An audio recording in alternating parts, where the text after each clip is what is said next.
কিছু ভুইফোর লোক যাদের কোনো নাম সর্বস্ব নাম পরিচয়হীন তারা ওই সরকারের মদতে ম্যাডাম খালেদা জিয়ার বিরুদ্ধে একের পর এক মামলা করেছে এবং আদালত সরকারের প্রভাবে তখনকার সময়ে সেই সকল মামলা আমলে গ্রহণ করতে হয়েছে।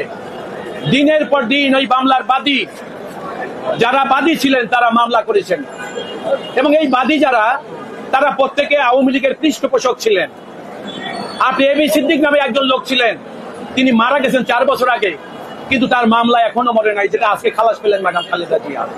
অর্থাৎ সরকারের ইঙ্গিতে 5 আগস্টের আগ পর্যন্ত এই মামলায় যত আমরা ডাক চিৎকার করেছি, আদালতে নিবেদন করেছি, আদালত শুধু তারিখের পর তারিখ দিয়ে যেতেন, কারণ সরকারের পৃষ্ঠপোষকতা এই সকল মামলা ছিল। মামলা ছিল ম্যাডামের খালেদা জিয়ার জন্মদিনের মামলা। মামলা হলো মুক্তিযোদ্ধাদের সংখ্যা নিয়ে দেশের সাবেক প্রাইম মিনিস্টার কথা বলেছিলেন। তিনি বলেছিলেন যে যারা শহীদ মুক্তিযোদ্ধা তাদের পরিবারের দিকে আমাদের খেয়াল রাখতে হবে, তাদের তালিকা করা অত্যন্ত জরুরি, জাতি তার কাছে ঋণী। সেটা নিয়েও একটা মামলা করেছেন এবং মনে রাখবেন, আইনের কিছু কিছু ধারায় মামলা করতে হলে রাষ্ট্রের অর্থাৎ রাষ্ট্রের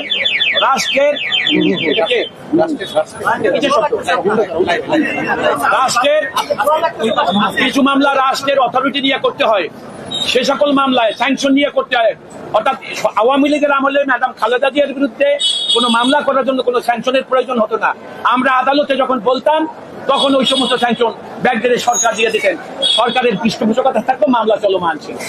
আজকে দীর্ঘদিন পর আদালতের কাছে আমরা বিষয়টা লিখিতভাবে অবহিত করেছি।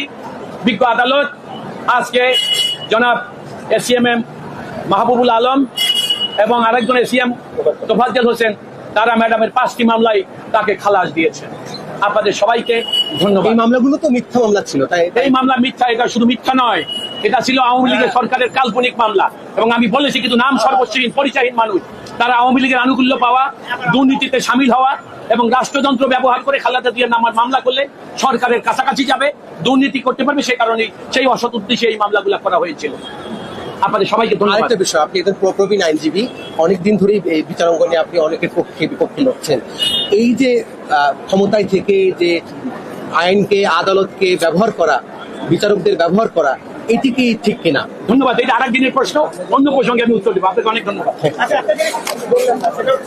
আমরা পেলাম না যে আসলে এই যে বললেন রাষ্ট্রযন্ত্রকে ব্যবহার করে তারা হচ্ছে ভুয়া মামলাগুলো দিয়েছে, অভিযোগগুলো কি ছিল একটু আমি আবার বলি, আপনি শুনুন, আপনারা শুনবেন, আমি বলছি শুনুন।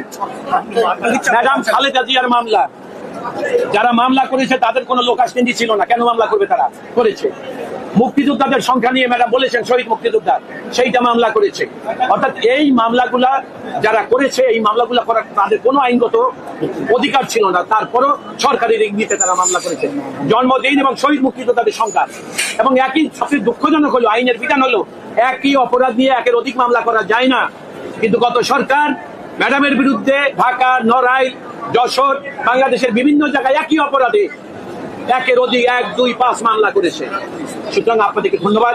আপনারা কষ্ট দিয়েছে, আজকে সব মামলা 5 মামলা খালাস। ঠিক আছে।